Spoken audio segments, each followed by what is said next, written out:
क्या है? ठोस कारण ये है कि लामा जी की जो योजना है वो दो लोगों के बीच की योजना है। वो नहीं चाहते कि तीसरा आदमी हमारी योजना में आए।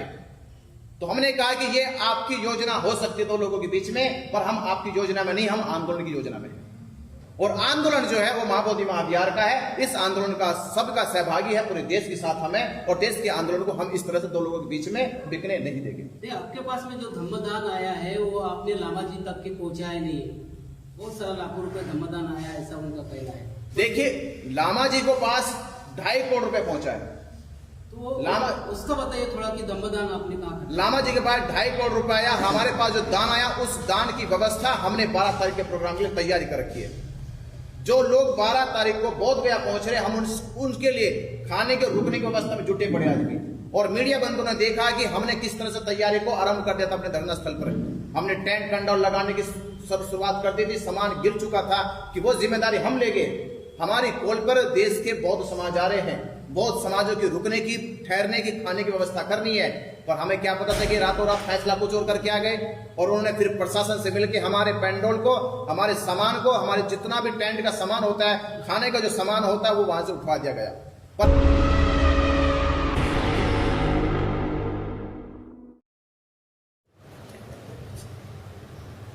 जब आंदोलन शुरू हुआ तो समाज ने विश्वास पाने के लिए ये कहा कि जिस प्रकार पिछला आंदोलन कहते आए, ये आंदोलन पिछले आंदोलन की तरह खत्म नहीं किया जाएगा, बंद नहीं किया जाएगा। ये आंदोलन कोई संशोधन लेकर नहीं आएगा। इस आंदोलन का उद्देश्य बीटी एक्ट रद्द कराना है। जब तक बीटी एक्ट 1949 रद्द नहीं होगा, तब तक ये आंदोलन हर परिस्थितियों में, हर समस्याओं में चलता रहेगा। समाज को ये विश्वास दिलाया गया और इसी विश्वास को बनाए रखने के लिए समाज ने जिस तरह से इस आंदोलन को सपोर्ट किया, सहयोग दिया, उन्होंने हर एक तरह से सहयोग करके इस आंदोलन की ताकत को मजबूत किया हर रोज। और आंदोलन का परिणाम यह आया कि देश भर में आंदोलन खड़ा हो गया। हालात आज अभी ऐसे बने जो आप देख रहे 3-4 दिन से लगातार बोध गया से आंदोलन की जो अपडेट है देश में जा रही है, वो अपडेट आंदोलन को लेके समाज में एक शंका पैदा करने लगे कि आंदोलन का अब क्या हो। और कल तो हद हो गई जब ये निर्णय आया मीडिया के सामने और समाज ने, बौद्ध उपासकों ने, बौद्ध भिक्षुओं ने अपनी प्रतिक्रिया देना शुरू करी। कहने लगे क्या आंदोलन स्थगित हो गया, आंदोलन खत्म हो गया, आंदोलन बंद कर दिया गया। तो जो रोष हमने देखा, जो विरोध देखा, हमने कहा आंदोलन स्थगित नहीं किया गया है। यह निर्णय किसने लिया, किन परिस्थितियों में निर्णय लिया गया, हमें यह मालूम भी नहीं है। प्रशासन केवल यह कह रहा था कि भारत और पाकिस्तान का युद्ध हो रहा है। ऐसी विषम परिस्थितियों में सभी ऑर्गेनाइजेशन ने देश के साथ खड़े होने का वादा किया। हमने भी कहा हम देश के साथ हैं, देश की सुरक्षा के साथ है, हम अपने सेना के साथ है, जवानों के साथ है। पर हम गया प्रशासन से ये सवाल और पूछेंगे कि गया में पूरे देश से बुद्ध पूर्णिमा मनाने का आयोजन किया जा रहा 12 मई को, और 12 मई के प्रोग्राम की जो कॉल है वो धरना स्थल से दी गई। और देश भर के बौद्ध समाज, बौद्ध उपासक, बौद्ध भिक्षु 11 तारीख को ही 12 तारीख तक लाखों की संख्या में बोध गया पहुंच जाएंगे। प्रशासन कहता है कि धरना स्थल से ही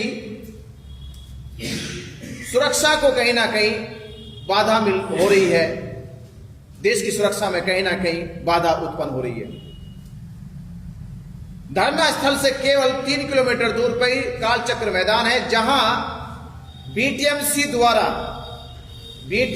द्वारा हजारों लोगों का प्रोग्राम किया जाता है। हमने प्रशासन से कहा कि क्या प्रशासन को जो हजारों लोग बीटीएमसी में प्रोग्राम करने आ रहे हैं, क्या उनसे देश की सुरक्षा को नुकसान नहीं है? जब धरना स्थल से नुकसान है तो कालचक्र मैदान में जो बीटीएमसी द्वारा प्रोग्राम किया जा रहा है उससे नुकसान नहीं है। ये प्रशासन की मिली भगत थी। प्रशासन नहीं चाहता कि जो देश भर से बौद्ध उपासक, बौद्ध भिक्षु आ रहा है बोध गया में, वो जयंती के साथ साथ धरना स्थल को समर्थन देने आ रहा है। वो जयंती मनाने के साथ साथ जो हमने कॉल दी थी कि इस बार बुद्ध पूर्णिमा मनानी है बोध गया में, तो बोध गया में बुद्ध जयंती मनानी है, बुद्ध पूर्णिमा मनानी है, उसी के साथ साथ धरना स्थल को मजबूत करना, एक ताकत मिलनी है। और ये बड़ा निर्णय होने वाला था धरना स्थल से कि पूरे देश में एक बड़ा माहौल, एक बड़ी नेतृत्व के साथ ये आंदोलन खड़ा होता दिखाई दे रहा था। प्रशासन को लगा ये लाखों लोग धरना स्थल पे, हमारा वो वादा पूरा होने वाला था कि हमने प्रशासन से कहा था कि तुम्हारे रजिस्टर में हजारों लोगों की संख्या काउंट जो अभी तक हुई है वो लाखों काउंट होने वाली है। इसलिए सरकार ने, प्रशासन ने मिलकर हमारी एक जो हमारे इस आंदोलन का नेतृत्व कर रहे थे आकाश लामा जी, उनके साथ बैठक करके ये रातों रात ये धरना स्थल स्थगित करा दिया गया। और बाकायदा लामा जी ने, बनते प्रज्ञाशील ने, बनते सुनीतपाल ने और 2 लोग आदियों ने मिलकर डीएम को दे दिया लेटर कि हम ये धरना उठा रहे हैं, ये स्थगित कर रहे हैं। जबकि ना तो हमसे पूछा गया, बनते कर्णशील राहुल जी जो करीब 2 महीने से अपने 200 से ज्यादा श्रावणियों को लेकर धरने पे बैठे हैं और धरना बनाया जो उजड़ा हुआ था, जहां खाने की, रहने की, टॉयलेट्स की व्यवस्था नहीं थी, वो सभी व्यवस्था दुरुस्त करी, दुरुस्त व्यवस्था हुई। ये शंका पहले दिखाई देने लगी थी कि धरना कमजोर हो रहा है, तो भंते जी ने जब कमजोरी देखी, धरना कमजोर हो उसे मजबूत करने के लिए हमें क्या क्या करना चाहिए, वो सारे इंतजाम किए गए। ये बात हो सकता है कि हमें अंदरूनी पता नहीं लग रही थी कि ये बात जो है बनते प्रज्ञाशील को, आकाश लामा को पच नहीं रही थी कि धरना मजबूत हो। तो 25 मार्च से ही खुशखबरी आने वाली थी दिल्ली से, वो खुशखबरी नहीं आई। फिर दूसरी खुशखबरी अब ये आ गई देश के सामने, बौद्धों के सामने, कि रातों रात प्रशासन के साथ मिलकर आकाश लामा और प्रज्ञाशील बनते ने धरना को स्थगित और हटाने का फैसला ले लिया। हम इस फैसले के पक्ष में नहीं है। हमारा केवल ये सरकार से कहना था कि पहला तो सवाल ये था कि जब धरना उठाने की बात हो रही है, धरना स्थगित करने की बात हो रही है, ये धरना एक आदमी का नहीं है। इस धरने में देश का पूरा बौद्ध समाज, बौद्ध भिक्षु और सभी बौद्ध संगठन जुड़े हुए हैं, उनका सभी का सहयोग हर तरह से धरने को मिला। तो हमें 2-3 दिन पहले ये कॉल देना चाहिए था कि प्रशासन हमारे ऊपर ऐसा दबाव बना रहा है, हमें इस परिस्थितियों में क्या करना चाहिए, ये बौद्ध समाज, बौद्ध भिक्षु और बौद्ध संगठन निर्णय ले। हमें टाइम मांगना चाहिए था और आज हम वो प्रशासन से कह रहे हैं हमें बुद्ध पूर्णिमा तक का टाइम मिलना चाहिए। पहले बुद्ध पूर्णिमा तक की हमें मोहलत मिले, क्योंकि पूरा बौद्ध समाज हमारा बौद्ध गया पहुंच रहा है, उनके साथ विचार विमर्श होगा। विचार विमर्श होने के बाद जो नतीजा निकलेगा, हम प्रशासन और देश के साथ हैं। हम भी चाहते हैं कि हमारे देश की लड़ाई अलग है, हमारे देश की जो लड़ाई है वो बॉर्डर की लड़ाई से बड़ी लड़ाई नहीं है, हम बॉर्डर की लड़ाई पे देश के साथ हैं। प्रशासन से हम यही गुजारिश करेंगे कि हमारी बात को भी सुना जाए, हमारी फीलिंग को भी समझा जाए, हमारी भावनाओं को समझा जाए कि ये आंदोलन हमारी विश्वास का, हमारी आस्था का आंदोलन है। अगर हम इस आंदोलन को खत्म कर देंगे तो हमारे विश्वास का क्या होगा, हमारी आस्था का क्या होगा, और वो जो हजारों लाखों लोग इस आंदोलन में सहयोग कर रहे थे उनकी भावनाओं का क्या होगा। तो प्रशासन से यही कहेंगे, पहला सवाल ये कि इस आंदोलन को स्थगित करने से पहले इसका एक विकल्प निकाला जाता कि आंदोलन को कम करके स्थायी तौर पे कम संख्या में कैसा चलाया जाए। और दूसरा, सरकार से हमारा ये कहना है कि 12 तारीख को लाखों लोग बोध गया पहुंच रहे हैं, हम उनकी व्यवस्था कैसे करें। धरना स्थल पे आप हमें प्रोग्राम करने नहीं दे रहे, फोर्स वहां आप लगा रहे हो, तो ये हजारों लाखों लोग आएंगे, उनके खाने की, उनके रुकने की व्यवस्था कैसी होगी, ये भी सुनिश्चित करे गया प्रशासन। और तीसरा विचार हमारा ये है कि जो रातों रात किया गया, ये देश से पूछा नहीं गया, देश के लोगों से नहीं पूछा गया। और हम बोध गया में थे, बनते कौनशील राहुल बोध गया में थे, विलास खराज जी भी इस आंदोलन की लगातार देश भर में घूम घूम के लोगों को प्रेरित कर रहे थे, इनसे नहीं पूछा गया। और तमाम लोगों से हमारी बात दिल्ली के लोगों से हुई, महाराष्ट्र के कुछ लोगों से बात हुई, मध्य प्रदेश के लोगों से बात हुई, छत्तीसगढ़ के लोगों से बात हुई। आप सबको भी जो सुनाई दे रहा होगा उन सबको भी पता होगा क्या स्थगित करने में आप लोगों से पूछा गया। तो जवाब आएगा नहीं पूछा गया। तो ये रातों रात आंदोलन उठाने का और स्थगित करने का फैसला क्यों लिया गया? तो हम इस फैसले के पक्ष में नहीं है। ये बात होती सामूहिक होती सरकार के साथ बैठ के तो शायद हम भी और आप भी इस पर सहमति बनाते। तो मीडिया बंधुओं से हम ये कहेंगे, ये आंदोलन अभी खत्म नहीं हो रहा, स्थगित नहीं हो रहा जब तक हम ठोस बात सरकार के साथ ना कर लें। बंदे जी, आपको लामा जी ने पूछा नहीं, क्यों पूछा नहीं, क्या कारण है, ठोस कारण क्या है?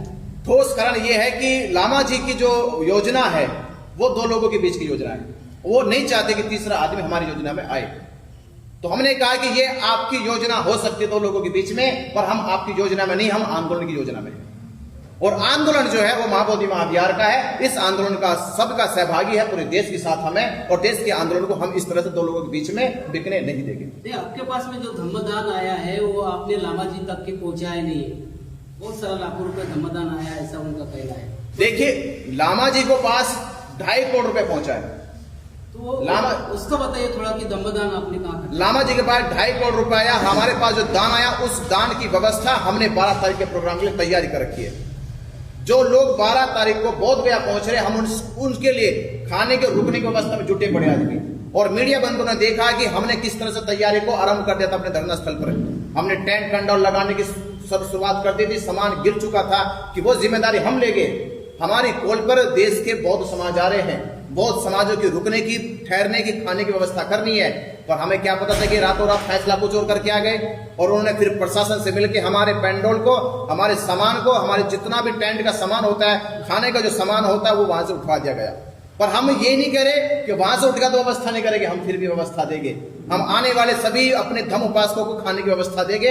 इससे बेचिंत रहिए। हम उनकी व्यवस्था के लिए जो धमदान आप लोगों ने हमें दिया, उस धमदान का प्रयोग, उसका उपयोग हम आप लोगों की व्यवस्था में करेंगे। बंते जी, एक सवाल ये भी खड़ा कर रहे हैं कि बगैर विचार विमर्श किए कमेटी से या जो लोग वहां पर बैठे हुए हैं, भंते विनयाचार्य जी ने 12 लाख लोगों का आह्वान कर दिया, जिसके बाद से गया प्रशासन या बोध गया प्रशासन में हड़कंप मच गया कि 12 लाख लोग आ जाएंगे तो कैसे व्यवस्था होगी। इसलिए भी जो है आंदोलन को खत्म करने का प्रयास प्रशासन के द्वारा किया गया था। ये आपके बारे में कहा जा रहा है। मैंने तो लाखों लाख कहा है। लामा जी का वीडियो तो 2-3 बार ऐसा करोड़ों करोड़ों का। ये किससे विचार विमर्श हुआ? करोड़ों करोड़ों कहां से आएंगे? जब लाख लाख ने ऐसे तो करोड़ों करोड़ों कहां से आएंगे? अगर करोड़ों करोड़ों का आह्वान किया जा सकता तो लाखों लाखों तो छोटा सा है। ये मनोबल का आह्वान होता है। समाज हमारा, जब हम संख्या काउंट करते हैं कि भारत में करोड़ों बुद्धिस्ट है, तो लाखों क्यों नहीं आ सकते? और लाखों का अगर डर प्रशासन को है, सरकार को है, तो फिर हमारी मान क्यों नहीं लेते? अगर उनको ये डर था कि लाखों लोग आ जाएंगे, लाखों लोग एक जगह इकट्ठा हो जाएंगे, तो हमारी मांग पूरी कर देते। हड़कंप की बात नहीं, ये ताकत की बात थी। प्रशासन या देश के लोगों को पता चलता कि बौद्ध कमजोर नहीं है, अल्पसंख्यक नहीं है, वो बहुसंख्यक है, हजारों के साथ लाखों भी आ सकते हैं। हमने इस मनोबल के साथ, इस ताकत के साथ ये आह्वान किया। आप ये कह रहे हैं कि आंदोलन खत्म नहीं होगा, स्थगित नहीं होगा, लेकिन अगर प्रशासन कार्रवाई करता है, टेंट उखाड़ता है, तो आप लोगों का क्या एक्शन होगा, क्या प्लान है? देखिए, प्रशासन बिना ठोस बात के किए हमसे बगैर ये टेंट नहीं उखाड़ेगा। जब तक कोई बात ना हो जाए, प्रशासन से बात चल रही है, प्रशासन ने कहा भी हमें कि हम ठोस बात कर रहे हैं, जैसी बात हो जाती तभी उस पर कोई एक्शन लिया जाएगा। और हमने कहा बिना हमारी बातचीत के कोई आगे प्रशासन इसमें कार्रवाई ना करे भी। ये तो पूरा देश आ रहा, इस पे आपको ही जिम्मेदार ठहराया जाएगा। हम डीएम से मिलने वाले थे आज, डीएम से मिलने वाले थे, क्या मिलने वाले हैं? हाँ, उसकी तैयारी। अब यहाँ से कॉन्फ्रेंस के बाद हम प्रशासन से मिलने जाएंगे। रात SHO आधार कार्ड मांगा था आप सभी लोगों के, मतलब उसको इतना भी नहीं पता कि धर्म गुरु खड़े हैं। पिछले 2-3 महीने से लगातार आंदोलन का साथी हैं वो लोग। उसके बावजूद मुझे लगता है कि SHO का रवैया कुछ कह रहा है, इशारा कर रहा है कुछ। इसका जवाब मैं दे दूं? जी बंदे जी। देखिए, हम धर्म गुरु किसके हैं? बौद्धों के हैं। हम नेतृत्व किसका करते हैं? बौद्ध धर्म का करते हैं। इस आंदोलन में भले ही ये महाबोधि महाविहार की मुक्ति का आंदोलन था, लेकिन धर्म गुरुओं की गरिमा को गिराने का काम नहीं किया। जब नेतृत्व करता ही भिक्षुओं का सम्मान नहीं करेंगे, तो पुलिस प्रशासन क्यों करेगा? एक छोटी सी कॉल पर भिक्षुओं को लेकर के थाने में बैठ जाना, एक छोटी सी कॉल पर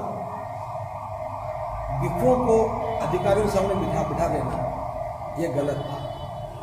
हमने पहले भी कहा था, किसी भी ज्ञापन को देने के लिए भिक्षुओं को मत लेके जाओ। ज्ञापन देने का काम इस धरने की जो समिति बने, उसमें उपासक लोग हो, उपासिकाएं हो, वो जाए और ज्ञापन लेके जाए। पुलिस प्रशासन से डायलॉग करने का काम उपासक करे, भिक्षु दिशा निर्देशन करे, भिक्षु धरने की व्यवस्था को धर्म के अनुसार करे। लेकिन मैं बता देना चाहता हूं, अब से पहले जो नेतृत्व करता है उनको किसी की सलाह की आवश्यकता नहीं है। तो पुलिस भी जानती है कि यहाँ भिक्षुओं की कोई गरिमा नहीं है, तो उनका व्यवहार वैसा ही हो जाता है। लेकिन हम, पुलिस ने हमारे साथ कैसा व्यवहार किया, कैसा करती है, इस पर हमें कोई अफसोस नहीं, क्योंकि जब हम आंदोलन करते हैं, लड़ाई करते हैं, तब हम अपने साथ होने वाले व्यवहार की फिक्र नहीं करते हैं, हमें फिक्र आंदोलन की है। अध्यक्ष जी, क्या आपको लगता है कि प्रशासन और लामा जी का मिली साठगांठ है? देखिए, मैं ये नहीं कहता कि साठगांठ है, लेकिन प्रशासन से गुपचुप बात करना, आंदोलनकर्ताओं को विश्वास में लिए बगैर, मैं अकेला आंदोलनकर्ता नहीं हूं, मैं उस आंदोलन का एक हिस्सा हूं, विनाचार्य जी उसके एक हिस्से हैं, और वहां बैठे हुए सैकड़ों लोग उसके हिस्से हैं, हजारों लोग जो दूर बैठे हैं हमें आर्थिक सहयोग दे रहे हैं, यहाँ की व्यवस्था में जनबल जुटा रहे हैं, हमारे प्रति फिक्रमंद है, वो सब इस आंदोलन में शामिल हैं। और मैं कहना चाहता हूँ, जब कोई विषम परिस्थिति आती है, सामान्य परिस्थिति में नेतृत्वकर्ता निर्णय लेते हैं, सामान्य परिस्थिति में जो आंदोलन के मुखिया हैं वो फैसला करते हैं, लेकिन विषम परिस्थिति आती है तो उन्हें सबको पूछना पड़ता है। आकाश लामा जी ने, बनते प्रज्ञा सिंह जी ने यहाँ समाज की और आंदोलनकर्ताओं की उपेक्षा की है, उसका परिणाम है कि प्रशासन हावी हो गया, आंदोलन कमजोर हो गया। सर, 3 दिन पहले आप क्यों अलग हो गए, ये सवाल खड़ा कर रहे हैं वो लोग कि बनते राहुल जी क्यों चले गए, और कह रहे हैं कि बर्तन तक ले गए, वो प्लेट, चम्मच, ये सारी चीजें ले गए, खबर के नाम पे पैसे ले गए। सुनिए मेरी बात सुनिए। पहली बात तो आप कोई भी बता दो कि मैं आंदोलन से अलग हुआ, मैं आज भी आंदोलन से अलग नहीं हुआ। मेरी एक अलग परिस्थिति थी, जो धरने को सफल बनाने के लिए बुद्ध पूर्णिमा के अवसर पर हजारों लोगों की व्यवस्था को संभालने के लिए, चूंकि आंदोलन का स्वरूप भिक्षुओं के हाथ में था, भिक्षु नेतृत्वकर्ता कहे जाते रहे हैं, तो मेरा प्रयास था कि भिक्षुओं की संख्या ज्यादा होनी चाहिए। मैं बार बार भिक्षुओं का आह्वान कर रहा था, उस आह्वान पर सैकड़ों भिक्षु आए, उस आह्वान पर श्रामणेर आए, सामनेरी आए, उस आह्वान पर उपासक उपासिका आए। बौद्ध धर्म की परंपरा के अनुसार कुछ उपासक उपासिकाओं ने सामनेर बन करके इस आंदोलन में भाग लिया। अब मेरे सामने 200 से ज्यादा जीवनधारी लोग थे। ये जिम्मेदारी तो धरने की थी, धरने की मैनेजमेंट की थी, लेकिन मैं देख रहा था 5 दिन लगातार प्रयास करने के बाद कि वहां का वातावरण मेरे अनुकूल नहीं था। वो माइक लेकर के अनाप शनाप बोल रहे थे, नाम लिए बगैर गलत भाषा बोल रहे थे। तो मैंने सोचा कि आज बिना नाम लिए बोल रहे हैं, कल नाम लेके बोलेंगे और लोग मानेंगे कि मैं धरने को खराब कर रहा हूँ, विघटन कर रहा हूँ। तो इस बात से मैं चिंतित होकर के धरने को कोई आंच ना आए, धरने पर किसी बात का प्रभाव ना पड़े, मैंने बिना किसी को बताए जो 200 सामनेरी भिक्षु थे उनकी मैंने बाहर अलग से व्यवस्था कर दी, ताकि उनका भी मनोबल ना गिरे और धरने का भी कोई मनोबल ना गिरे। मैंने किसी को नहीं कहा कि मैंने धरना छोड़ा है, मैं किसी भी योजना में बाधा नहीं बनना चाहता था। मेरी वजह से कोई बाधा न बढ़े, ये फैसला मेरा उसलिए था। मैंने कभी नहीं कहा कि मैंने धरने को छोड़ा है, मैंने कभी नहीं कहा कि मैं धरने से अलग हूं। मैं आज भी धरने के साथ हूं, जब भी मैं धरने के साथ। लेकिन बंदे पाल ने आपके ऊपर में चिवर घोटाले का भी आरोप लगाया है, उसके बारे में बताइए, क्या चिवर घोटाला क्या है? देखिए, चिवर पहनने वाला क्या चिवर का घोटाला करेगा? ये धरने की मैनेजमेंट का फैसला था कि आने वाले भिक्षुओं को हम चिवर दान करेंगे, सामनेरों को चिवर देंगे। उसके तहत उन्होंने एक व्यवस्था की, चिवर मंगवाए। मेरे पास 180 नए लोग आए, उन्होंने 180 चिवर दिए, उन्होंने पहले वो सारे आज भी चिवर में हैं। जो चिवर दिए थे वो चिवर लोग पहले बैठे हैं, उसमें क्या घोटाला हो गया? दूसरी बात, जो और भिक्षु वहां रह गए जिनको नए चिवर देने थे वो नहीं दिए, उनके हाथ में है। छोटे आरोप छोटी मानसिकता के लोग लगाते हैं। फिर भी अगर लगता है कि वे 180 चिवर मैं लेके गया हूं, 12 तारीख की शाम को हम उनको लौटा देंगे। तो चिवर तो भिक्षु के लिए होते हैं, चिवर धरने पर शोभा के लिए नहीं होते।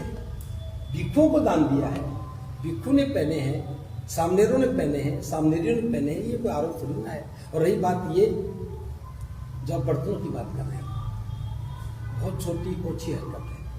जब ये धरना शुरू हुआ, मैंने आगरा से बिछाने के लिए कारपेट, हरे रंग की मेज, सफेद चदरें, सफेद पर्दे और 20 कुर्सियां आगरा से खरीद करके भिजवाई थी इस आंदोलन में, क्योंकि बैठने में दिक्कतें आ रही थी। मैं पहले दिन जाके बैठा था जब हम बिछाने के लिए कोई व्यवस्था नहीं थी। 3 दिन तक पॉलीथीन की पन्नी पर बैठे थे, तो मैंने वहां से जाते ही ये सारी व्यवस्था की। मैं धरने के लिए बहुत व्यवस्था में लगा हुआ था। मैं धरने पे देख रहा था 2 महीने से कागज की प्लेट पर खाना खा रहे थे और खाते खाते खाने का स्वाद भी बिगड़ गया था। मैं चाहता था कि भिक्षुओं का सम्मान बढ़े, लोग भिक्षुओं की गरिमा को समझे। इसलिए मैंने खुद जाकर के बाजार से स्टील की प्लेट, स्टील के कप, स्टील की चम्मच, चाय के कप लेकर के आया और न केवल भिक्षुओं को बल्कि सारे उपासकों को 3 दिन तक खाना खिलाया। चूंकि वो सारे भिक्षु सामने मैं बाहर लेके गया, उनको खाना किस में खिलाता, तो मैंने वो सारी क्रॉकरी का इस्तेमाल उनको खाना खिलाने में किया। ना तो वो दान दी गई थी, ना धरने की थी, ना धरने की व्यवस्था में किसी ने पैसा दिया। और फिर भी इनको लगता है कि धरने में आवश्यकता है, तो बुद्ध पूर्णिमा के बाद हम उनको लौटा भी देंगे। वो व्यवस्था के लिए था, मेरे लिए नहीं था। मैं बहुत गैर नहीं रहता हूँ, और बर्तन लेके कौन कहाँ जाएगा? ये धरने का हिस्सा है, मैंने उन सब की व्यवस्था के लिए खरीदा है। तो ये सब छोटे आरोप हैं। बड़े गुनाह को छुपाने के लिए छोटी छोटी बातें की जाती हैं। पंडित जी, गुटबाजी चल रही है, ऐसे में गुटबाजी में जो हमारा जो प्रश्न है महाबोधि महाविहार मुक्ति का, क्या ये हल हो जाएगा? देखिए, मैं बता रहा हूँ, ये राजकरों की राजनीति आपकी सक्सेस हो बात जाएगी। तो सही है। मैं कहता हूँ हम किसी गुट में नहीं है। मैं पहला व्यक्ति हूँ, मैंने आकाश लामा जी का, भंते प्रज्ञा सिंह जी का नेतृत्व स्वीकार किया और मैंने कहा भी था आपके नेतृत्व पर हमें कोई आपत्ति नहीं है, भंते प्रज्ञा सिंह के नेतृत्व पर कोई आपत्ति नहीं है। हम अपनी भूमिका में हैं, हम इस आंदोलन को कामयाब करना चाहते हैं। हम किसी भी गुटबाजी का शिकार नहीं होंगे और गुटबाजी होने भी नहीं देंगे। लेकिन सवाल ये रहा, जैसे जैसे मजबूती के साथ हमने काम किया, इन्होंने खुद अपना गुट बना करके हमसे हर बात को छुपाने की कोशिश की जाती है।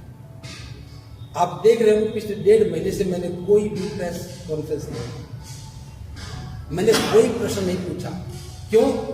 क्योंकि मेरा मकसद आंदोलन को मंजिल तक पहुंचाने में काम करना था।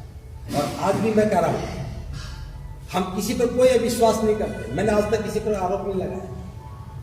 आरोप अब जो लग रहा है, हम सबके बोध गया में होने के बावजूद भी एक इतना बड़ा निर्णय लिया गया कि धरने को स्थगित किया जाता है, हमें क्यों नहीं बताया गया?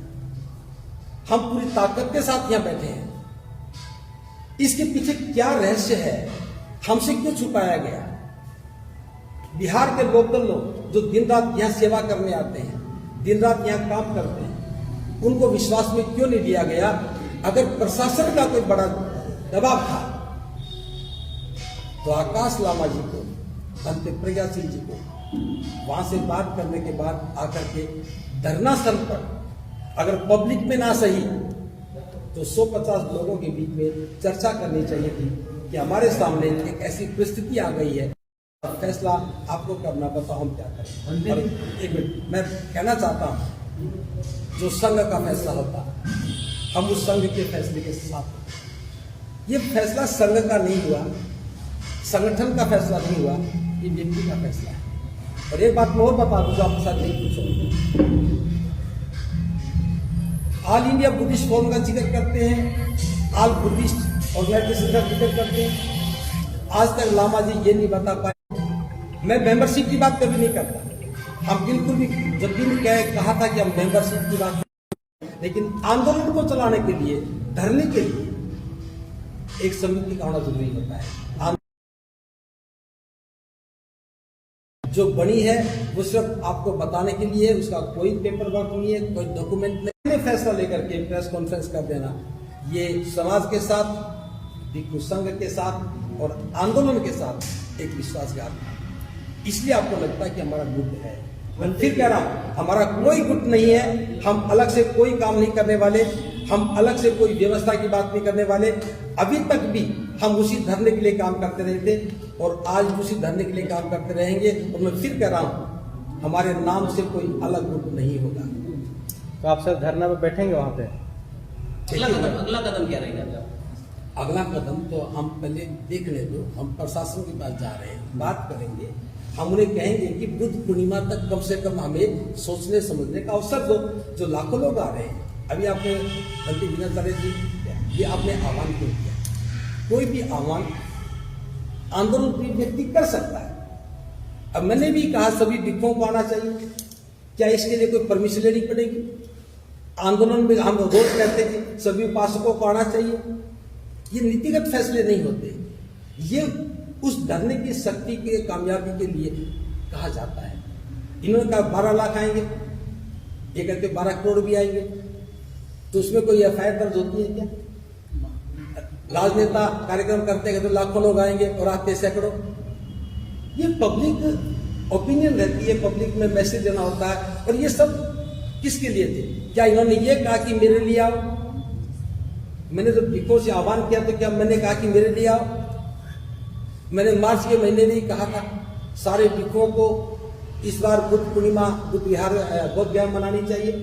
तो ये सारे आह्वान धरने को ताकत देने के लिए थे, किसी व्यक्ति के लिए नहीं थे। मेरे भंते जी, आपका प्रेस वाले को 11 घंटा थाना में बंद करके रखा गया, उस पे अंतानी जी आपसे पूछते हैं तो फिर रात में प्रेस के साथ में यहाँ पे थाना अध्यक्ष बदतमीजी करते हैं और उनका पेपर हैं, इसलिए कि वो परिचित भी हैं।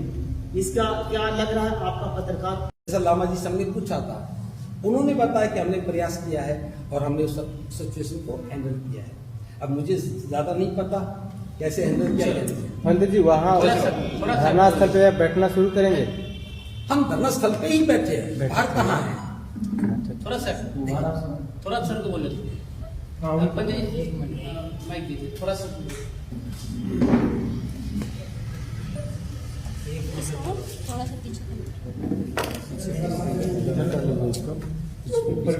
बस तो वही रख दीजिए, वही टेबल पे रख दीजिए।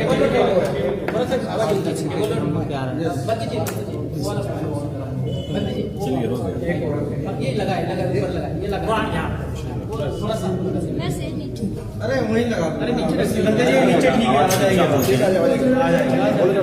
चलो हो गया, ठीक है पूछो। हाँ ठीक है सर, थोड़ा सा जो नागपुर से जो लाखों की संख्या में लोग आने वाले थे, स्पेशल ट्रेन भी पूरी थी मगर उसको अभी कैंसिल कर दिया, क्या बताएं, क्या जानकारी आपके पास? पिछले सप्ताह ये खबर आई कि इंटरनेशनल फ्लाइट भी बोध गया के लिए कैंसिल कर दी गई है। अक्टूबर माह तक दुश्मन साजिश करेगा ही, क्योंकि ये इंटरनेशनल प्लेस है और ये इशू केवल बिहार का इशू नहीं है, ये भी अंतर्राष्ट्रीय इशू है और कई वर्षों से ये पेंडिंग है और इसका समाधान होना जरूरी है। और इसलिए जो भी एफर्ट्स करने पड़ेंगे इस आंदोलन को सफल करके हम लोग उठेंगे। कुछ बातें अब उचित नहीं है इस समय बोलना।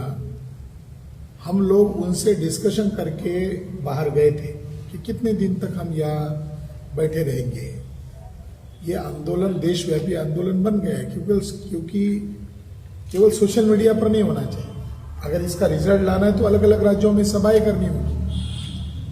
हम लोगों ने 5 और 6 तारीख को मुंबई और नागपुर में जनसभा का आयोजन किया, उनका नाम भी डाला। बाद में उनका वीडियो आया कि 5 तारीख को इधर ही कार्यक्रम आयोजित किया है, कॉल किया आ जाओ। हमने उनसे बात किया, क्यों ऐसा किया? नहीं, मुझे प्रेशर डाला जा रहा है। हमने उस पर कोई आपत्ति नहीं जताई। फिर बाद में बनते प्रज्ञाशील के द्वारा व्हाट्सएप पर मेरे और विनयाचार्य जी के खिलाफ मैसेज फैलाए गए और हमने देखे। और हमारे लंदन के साथी थे कीर्ति जी, मैंने उनको कहा हमारे मुंह में भी जबान है, हम बोल सकते हैं, मगर बड़ा कॉज को ध्यान में रखकर हम अभी बोल नहीं रहे। तो उन्होंने कहा मैं समझा देता हूं। तो पीठ पीछे बोलना ये मित्रता नहीं होती है। शत्रुता भी करना है तो खुले तौर पर करो। तो अभी ये उचित समय नहीं है, मगर ये बात तो एकदम सही है कि ये एक व्यक्ति का आंदोलन नहीं है, एक व्यक्ति का मकसद नहीं है, ये पूरे समाज का इसमें इन्वॉल्वमेंट है। विभिन्न ऑर्गेनाइजेशन इसके अंदर इन्वॉल्वमेंट है। तो सबको विश्वास में लेकर फैसले लेना चाहिए। अपने व्यक्तिगत ईगो के लिए तो ये मंच नहीं है। और बौद्ध धर्म का काम अगर करना है तो घृणा और अहंकार को छोड़ के ही तो करना पड़ेगा। सर, आपके ऊपर में भी एलिगेशन लगाया जा रहा है कि जो मतदान महाराष्ट्र में आपने जमा किया है और वो यहाँ तक नहीं पहुंचा है। मेरे पास कोई मैंने कोई दम्मादान नहीं लिया है और मैंने ऐसा कोई कॉल भी नहीं किया है कि इस अकाउंट पर भेजा जाए। हम लोग जो 12 मई को जो कार्यक्रम कर रहे हैं, इस कार्यक्रम को एफर्ट्स कर रहे हैं बहुत ज्यादा, अलग अलग राज्यों में जाकर। देखो, सार्वजनिक जीवन में आरोप लगाना, प्रत्यारोप करना, ये स्वाभाविक बात है। बड़ा मकसद जिनके दिमाग में है वो अपनी कृति से उसको जवाब देंगे। क्या हम लोगों ने मैदान छोड़ा है? क्या हम लोग उनसे गुपचुप तरीके से मिल रहे हैं? बड़ी गजब की बात है। बीटी एक्ट रद्द होना चाहिए, यही तो डिमांड है। और बीटीएमसी क्या है? बीटीएमसी एक पार्टी है, तो बीटीएमसी के साथ गुपचुप तरीके से मीटिंग करना ये कौन सी नैतिक बात है? बीटीएमसी के लोगों के साथ डिस्कशन कर रहे हो। आकाश लामा बार बार मंच पर ये कह रहे थे कि विलास के रात 70 लाख रुपए आंदोलन के नाम पे पी गए, तो मैं उसको लीगल नोटिस भेज दूंगा। मतलब अगर आकाश लामा एक बाप की औलाद है, उसको कोर्ट में आना पड़ेगा, कोर्ट में जवाब देना पड़ेगा। ये बेतुकी बातें करना उस व्यक्ति को शोभा नहीं देता है। जो अगर मित्र कह रहे हैं, आंदोलन के साथी कह रहे हैं, तो उनको ये बातें शोभा नहीं देती है।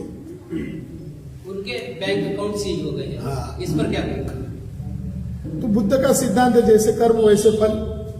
वो उनको जवाब देना पड़ेगा, क्यों हुआ, क्या हुआ, कैसे हुआ। इसकी तहकीकात अभी हम नहीं कर सकते। ऑनलाइन पेमेंट का तो हवाला दे रहे हैं, लेकिन जो नगद पैसा आ रहा है उसके बारे में कोई चर्चा नहीं कर रहे। तो ये बात कल से समाज खड़ी कर रहा है कि हमने पैसा दिया आंदोलन चलाने के लिए, समझौता करने के लिए नहीं दिया। स्वाभाविक बात है। सर, समाज के बीच में कंफ्यूजन की स्थिति है, तो कि स्थगित हो गया या नहीं होगा, तो लोगों को क्या करना चाहिए? आना चाहिए या नहीं आना चाहिए? आंदोलन स्थगित नहीं हुआ है, आंदोलन जारी है, क्योंकि इसमें सभी लोगों का राय मशवरा नहीं लिया गया। और 12 तारीख को वो खुद कह रहे हैं कि काल चक्र में हम चैंटिंग करेंगे, तो ये कौन सी बात हुई? तो कार्यक्रम होने वाला है। देश भर के लोगों को यहाँ आना है, महामानव शाक्य मुनि तथागत बुद्ध को अभिवादन करना है और आगे की रणनीति आज शाम तक पता चलेगी। हाँ।